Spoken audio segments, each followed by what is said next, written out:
안녕하십니까. CEO 유레카 방송 시간이 다시 또 돌아왔습니다.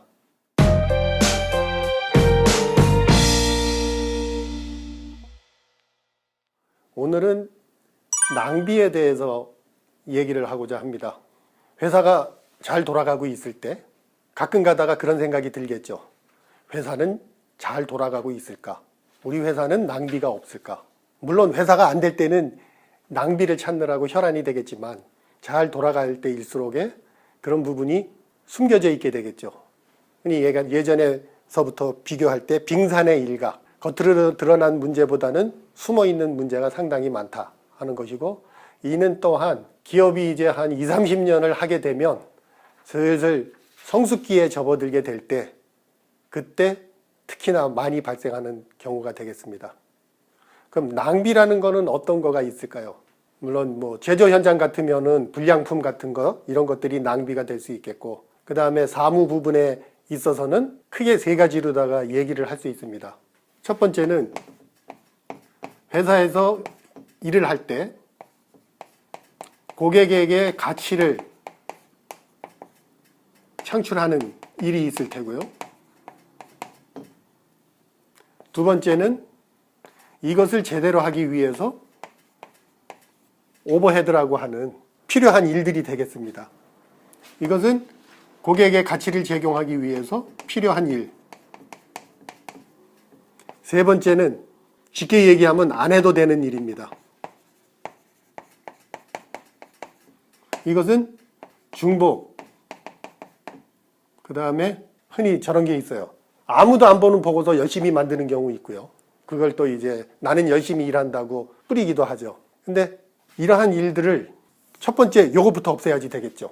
근데 이게 볼 때는 안 해도 되는 일 하는 것처럼 느껴지지만 이것을 가만히 찾아보면은 예전에 삼성그룹에 신경영이 한창 있는 여기 소문이 난 적이 있었죠.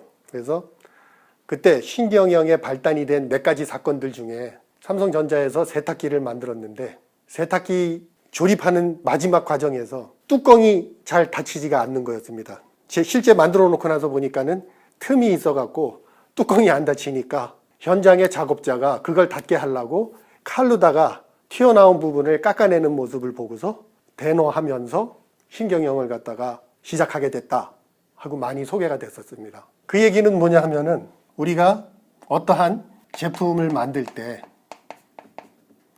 제대로 만들면 되는데 제대로 만들지 않아서 안 해도 되는 일들이 생기는 거죠. 그 상황을 다시 얘기해 보면, 자, 불량품이 나왔습니다. 근데 불량품은 쉽게 얘기하면 검사 과정에서도 충분히 찾아낼 수 있었던 거죠. 근데 통과된 거예요. 검사하기 전에는 제조하는 과정에서도 확인을 할 수 있었겠죠. 근데 그냥 갔어요. 그 다음에는 뭐겠어요? 개발. 설계하는 사람들이 이거는 잘못 설계한 거죠. 그렇기 때문에 막상 만들어 놓고 나서 보니까 설계 도면하고 실물이 달라버리는 거죠. 이런 식으로 각자가 맡은 일들을 제대로 안 했기 때문에 그러면 어떻게 됩니까? 이런 문제가 생기면은 그나마 여기서는 자기들은 할 일 다 했다고 내보낼 수 있겠지만 그것을 받아본 고객 입장에서는 새로운 물건을 주문을 해서 받았는데 칼질하고 긁힌 자국이 난 거를 받게 되면은 어떻게 되겠습니까? 반품이 들어오겠죠. 그러면은 반품은 이제 이 순서를 타고서 회사 내부로 들어오게 되는 거죠. 안 해도 되는 일 하는 게 이런 겁니다. 이것을 전혀 어느 누구도 뭐라고 얘기를 안 하면 각 단계에서 자기들은 자기들 할 일 다 했다고 끝나버리는 거죠. 근데 회사 전체를 놓고 보면은 이 과정이 왜 중간에 점검이 안 됐을까? 이러한 일들을 없애는 거가 혁신을 하는 첫 번째 단계고 그 일들을 매일매일 한다는 게 개선이 되는 겁니다. 혁신이나 이런 거를 너무 어렵게 생각하기보다는 지극히 당연하게 해야 될 일들을 제대로 할 수 있도록 해주는 거. 안 해도 되는 일들은 빼버리는. 그렇게 되면은 비용을 엄청 절감하게 되죠. 회사가 잘 나갈 때 이런 것들이 숨는 데는 이유가 제가 이제 다녔던 회사가 영업이익이 50% 이렇게 육박하는 회사였습니다. 제조업인데도 불구하고. 그러다 보니까 이익 자체가 2조를 넘어가는 그런 회사였죠. 근데 제가 하루는 데이터를 점검을 하다 보니까 이상한 것을 발견했습니다. 그러니까 쉽게 얘기하면은 대금 지불은 됐는데 아직 물건이 안 들어온, 이것을 우연치 않게 찾아냈는데 그 금액이 정확하게 말씀드릴 수는 없지만 조에 육박을 했었습니다. 그것을 갖다가 내부에 보고를 한 다음에 조치를 취하고 더 이상 확대되지는 않았었지만, 여유가 있고 넘칠 때 결국은 아무도 신경 쓰지 않다가 생기는 일입니다. 이 사실을 만약에 사전에 알게 됐었다고 하면, 다른 사람이 알았었다고 하면은, 내지는 그 기업의 사장님이 알았었다고 하면은 어떤 일이 생겼을까요? 항상 우리가 일상생활에서도 그렇잖아요. 돈 좀 넉넉할 때는 우린 잔돈이나 이런 거 신경 안 쓰다 좀 모자르게 되면은 저금통도 털든 잔돈 하나를 챙기듯이, 여유가 있거나 넉넉할 때는 자연스럽게 안 해도 되는 일, 쓸데없는 일, 그런 낭비가 발생하는 거죠. 지금 사업이 잘 되고 있는 분들의 경우도 우리 회사에도 이렇게 숨어있는 잠재적인 낭비는 없는지, 부실은 없는지, 이런 것들을 한번 확인해 보시기 바랍니다.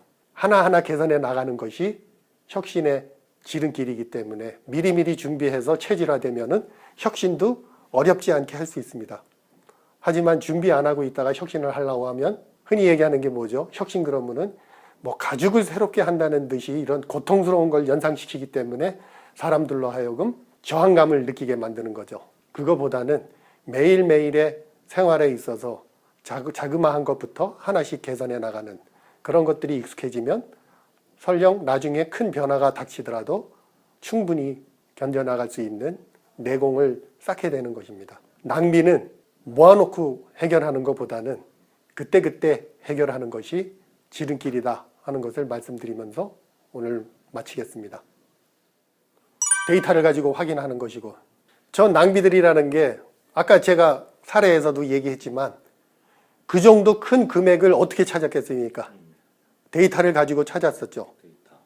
그런 낭비가 있다 하면은 비용이 증가할 수밖에 없는 거고, 아니면은 아까처럼 묻혀있는 경우는 진짜 더더군다나 그러한 고발 정신을 가진 사람이 데이터를 분석을 해서 찾아내는, 흔히 얘기하잖아요. 데이터는 사실을 얘기한다, 숨기지 않는다. 그러니까 그 어떠한 관점으로 문제를 들여다볼 거냐, 현상을 파악할 거냐, 그것이 제일 중요한 거고, 그러다 보니까는 조직이 커지거나 그러면은 혁신 같은 거를 전담하는 사람들도 필요하게 되는 거고, 왜냐하면 그 사람들은 일단 목표가 그러한 문제점들을 찾아내는 거, 실제 자기 업무 하는 사람들은 숨기는 게 목표. 그렇죠. 그러니까 그거를 찾아내려면은 누군가가 전담을 하든가 해서 찾아내는 거죠. 아니면 원가 절감 목표를 높게 주면은 찾다 보면은 나올 수도 있겠죠. 그거는 이제 탑다운으로 추진하는 거고, 아닐 경우에는 바텀업으로 개선 사항들을 갖다가 찾아내는 거고.